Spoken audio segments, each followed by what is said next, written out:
DK Shivakumar ರಾಜ್ಯ ಕಾಂಗ್ರೆಸ್ನ trouble shooter, Congress ಪಾಲಿನ ಆಪತ್ ಬಾಂಧವ. ಇದೇ ಡಿಕೆ ಶಿವಕುಮಾರ್ ಈಗ ಸಿಎಂ ಪಟ್ಟಕ್ಕೇರೋದಕ್ಕೆ ರೆಡಿಯಾಗಿದ್ದಾರೆ.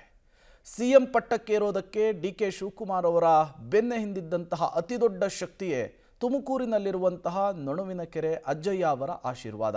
ರಾಜಕೀಯದ ಪ್ರತಿ ಹೆಜ್ಜೆಯನ್ನಿಡುವಂತಹ ಸಂದರ್ಭದಲ್ಲೂ ಕೂಡ ಅಜ್ಜಯ್ಯನವರ ಆಶೀರ್ವಾದವನ್ನು ಪಡೆದು ಮುನ್ನುಗ್ತಾ ಇದ್ದಂತಹ ಡಿಕೆ ಶಿವಕುಮಾರ್ ಮುಂದಿನ ಪ್ರತಿ ರಾಜಕೀಯ ಹೆಜ್ಜೆ ಇಡುವ ಸಂದರ್ಭದಲ್ಲೂ ಕೂಡ ಅಜ್ಜಯ್ಯನವರ ಆಶೀರ್ವಾದವನ್ನು ಪಡೆದೇನೆ ಮುಂದುವರಿಯೋದಕ್ಕೆ ನಿರ್ಧರಿಸಿದ್ದಾರೆ. ಹಾಗಾದರೆ ಡಿಕೆ ಶಿವಕುಮಾರ್ ಮತ್ತು ಅಜ್ಜಯ್ಯನವರ ಈ ವಿಚಾರ ಏನಿದೆ, ಎಷ್ಟು ವರ್ಷಗಳಿಂದ ಅಜ್ಜಯ್ಯನವರ ಆಶೀರ್ವಾದವನ್ನು ಡಿಕೆ ಶಿವಕುಮಾರ್ ಅವರು ಪಡಿತಾ ಇದ್ದಾರೆ. ಡಿಕೆ ಶಿವಕುಮಾರ್ ಅವರು ಸಿಎಂ ಆಗ್ತಾ ಇದ್ದ ಹಾಗೆ ತುಮಕೂರಿನ ನೊಣವಿನಕೆರೆ ಅಜ್ಜಯ್ಯನವರ ಮಠದಲ್ಲಿ ಯಾವ ರೀತಿಯ ಸಂಭ್ರಮ ಮನೆ ಮಾಡಿದೆ, ಬನ್ನಿ ಈ ಕುರಿತಂತೆ ಒಂದು ವರದಿ ಇದೆ, ನೋಡ್ಕೊಂಡು ಬರೋಣ. ಟ್ರಬಲ್ ಶೂಟರ್ಗೆ ಸಿಎಂ ಪಟ್ಟದ ಗ್ಯಾರಂಟಿ, ನೊಣವಿನಕೆರೆಯ ಅಜ್ಜಯ್ಯನ ಮಠವೇ ಶಕ್ತಿ. ಡಿಕೆ ಶಿವಕುಮಾರ್ ಮುಂದಿನ ಮುಖ್ಯಮಂತ್ರಿ. ಕಾಂಗ್ರೆಸ್ನ ಟ್ರಬಲ್ ಶೂಟರ್ ಕನಕಪುರ ಬಂಡೆ ಡಿಕೆ ಶಿವಕುಮಾರ್ ಮುಖ್ಯಮಂತ್ರಿ ಪಟ್ಟ ಏರೋದು ಫಿಕ್ಸ್ ಆಗಿದೆ. ತಾಂತ್ರಿಕವಾಗಿ ಡಿಕೆಶಿ ಸಿಎಂ ಆಗ್ತಿರೋದು ಈಗೀಗ ಗೊತ್ತಾಗಿದೆ. ಆದ್ರೆ ಈ ವಿಷಯವನ್ನ ನೊಣವಿನಕೆರೆ ಅಜ್ಜಯ್ಯನ ಪೀಠ 2023ರಲ್ಲೇ ಭವಿಷ್ಯ ನುಡಿದಿತ್ತು. ಮಠದ ಕರಿ ಋಷಭ ಶಿವ ಯೋಗೇಶ್ವರ ಶ್ರೀಗಳು ಅಜ್ಜಯ್ಯನ ಗದ್ದಿಗೆ ಮುಂದೆ ಧ್ಯಾನಸ್ಥರಾಗಿ ಹೇಳಿದ್ರು. ಶ್ರೀಗಳ ಭವಿಷ್ಯವಾಣಿ ಈಗ ನಿಜವಾಗುತ್ತಿದೆ. ಹೌದು, ಕಳೆದ 2023ರಲ್ಲೇ ಶಿವಕುಮಾರ್ಗೆ ಈ ಪಟ್ಟ ಸುಲಭವಾಗಿ ಗಿಟ್ಟಿಲ್ಲ. ಕೈಗೆ ಬಂದದ್ದು ಬಾಯಿಗೆ ಬಾರದೆ ಇರಬಹುದು ಎಂದು ಶ್ರೀಗಳು ಹೇಳಿದ್ರು. ಅದರಂತೆ 2023ರಲ್ಲಿ ಕಾಂಗ್ರೆಸ್ ಸರ್ಕಾರ ಅಧಿಕಾರಕ್ಕೆ ಬಂದ್ರು. ಡಿಕೆಶಿ ಬದಲಾಗಿ ಸಿದ್ದರಾಮಯ್ಯ ಸಿಎಂ ಆದ್ರು. ಅಂದಿನಿಂದ ತಾಳ್ಮೆಯಿಂದ ಕಾದ್ರೆ ನಾಡಿನ ದೊರೆ ಆಗೋದ್ರಲ್ಲಿ ಎಳ್ಳಷ್ಟು ಅನುಮಾನವಿಲ್ಲ ಎಂದು ಕರಿ ಋಷಭ ಶಿವ ಯೋಗೀಶ್ವರರು ಹೇಳಿದ್ರು. ಅಲ್ಲದೆ ಈಗಲೂ ನಾಜೂಕಾಗಿ ಪರಿಸ್ಥಿತಿಯನ್ನ ಹ್ಯಾಂಡಲ್ ಮಾಡಬೇಕು, ಇಲ್ಲದಿದ್ರೆ ಮಾತು ಆಡಿದರೆ ಮುತ್ತು ಒಡೆದು ಹೋಗಬಹುದು, ಅಂದ್ರೆ ಕೈಗೆ ಬಂದ ತುತ್ತು ಬಾಯಿಗೆ ಬಾರದೇ ಇರಬಹುದು ಎಂದು ಎಚ್ಚರಿಕೆ ಕೊಟ್ಟಿದ್ರು. ಹಾಗಾಗಿ ಡಿಕೆ ಶಿವಕುಮಾರ್ ಯಾರಿಗೂ ಪ್ರತಿಕ್ರಿಯಿಸದೆ ಮೌನವಾಗಿರುತ್ತಿದ್ರು.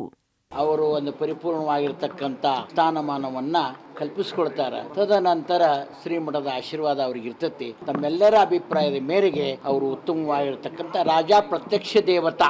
ಮುಂದೆ ಆ ಶಕ್ತಿ ಸಾಮರ್ಥ್ಯ ಮಾನವ ಧರ್ಮಕ್ಕೆ ಜಯವಾಗಲಿ, ಧರ್ಮದಿಂದಲೇ ವಿಶ್ವಕ್ಕೆ ಶಾಂತಿ. ಶ್ರೀಮಠದ ಧರ್ಮದ ಧ್ವಜವನ್ನು ಅವರಿಗೆ ಕೊಟ್ಟು ಆಶೀರ್ವಾದ ನಾವು ದಯಪಾಲಿಸ್ತಾ ಇದ್ದೀವಿ. ಆ ಸಮಯದ ಅವಕಾಶ ಬರ್ತಾ ಇದೆ. ನಿಮ್ಮೆಲ್ಲರ ಪ್ರೀತಿ ಸಮಾಜದ ಸೇವಕರಾಗಿ ಅವರು ಬಾಳೋ ಬದುಕು ಬಂಗಾರವಾಗಲಿ ಅಂತ ಹರಿಸ್ತಾ ಇದ್ದೀವಿ. ಡಿಕೆ ಶಿವಕುಮಾರ್ ಅವರದ್ದು ವೃಷಭ ರಾಶಿ, ಕೃತಿಕ ನಕ್ಷತ್ರ. ಈಗೇನೋ ರಾಜಯೋಗ ಇದೆ, ಆದ್ರೆ ಇನ್ನು ಕೆಲವೇ ತಿಂಗಳಲ್ಲಿ ಸಾಡೆ ಸಾತಿ ಶನಿ ಕಾಡುವ ಸಾಧ್ಯತೆ ಇದೆ. ಹೀಗಾಗಿ ಒಳ್ಳೆ ಕೆಲಸಕ್ಕೆ ವಿಘ್ನ ಬರುವ ಸಾಧ್ಯತೆಯೂ ಇದೆ. ಇದರಿಂದಾಗಿ ಶ್ರೀಗಳು ಮುಖ್ಯಮಂತ್ರಿಯಾಗಿ ಪ್ರಮಾಣ ವಚನ ಸ್ವೀಕರಿಸುವವರೆಗೂ ಆದಷ್ಟು ಮೌನವಾಗಿರಿ ಎಂದು ತಾಕೀತು ಮಾಡಿದ್ರು. ಡಿಕೆ ಶಿವಕುಮಾರ್ ಕೂಡ ಅಜ್ಜಯ್ಯನ ದರ್ಶನಕ್ಕೆ ಬರಬೇಕಿತ್ತು. ಕೆಲಸದ ಒತ್ತಡದ ನಡುವೆ ಬಂದಿಲ್ಲ. ನಾಳೆ ಅಥವಾ ನಾಡಿದ್ದು ಶ್ರೀಮಠಕ್ಕೆ ಬಂದು ವಿಶೇಷ ಪೂಜೆ ಸಲ್ಲಿಸಲಿದ್ದಾರೆ. ಈ ನಡುವೆ ತಿಪಟೂರು ಶಾಸಕ ಕೆ ಷಡಕ್ಷರಿ ಮಠಕ್ಕೆ ಬಂದು ಸಿದ್ಧತೆ ನೋಡಿದರು. ಡಿಕೆ ಶಿವಕುಮಾರ್ ನೊಣವಿನಕೆರೆ ಮಠದ ಪರಮ ಭಕ್ತರಾಗಿದ್ದು ದೇವರ ಆಶೀರ್ವಾದದಿಂದ ಸಿಎಂ ಆಗುತ್ತಿದ್ದಾರೆ ಎಂದರು.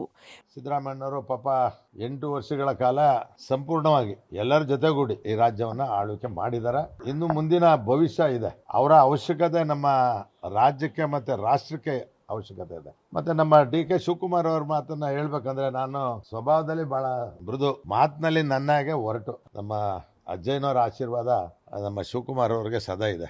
ಒಟ್ಟಿನಲ್ಲಿ ನೊಣವಿನಕೆರೆಯ ಅಜ್ಜಯ್ಯನ ಮಠವೇ ಡಿಕೆಗೆ ಶಕ್ತಿ ಹಾಗೂ ಭಕ್ತಿ ಕೇಂದ್ರವಾಗಿದೆ. ಉಪಮುಖ್ಯಮಂತ್ರಿಯಾಗಿ ಪ್ರಮಾಣ ವಚನ ಸ್ವೀಕರಿಸುವಾಗ ಅಜ್ಜಯ್ಯನ ಹೆಸರಲ್ಲೇ ತಗೊಂಡಿದ್ರು. ಸಿಎಂ ಪ್ರಮಾಣ ವಚನದಲ್ಲೂ ಅಜ್ಜಯ್ಯನ ನಾಮಬಲವೇ ಇರಲಿದೆ. Manjunath Talamakki, public TV, Tumakuru.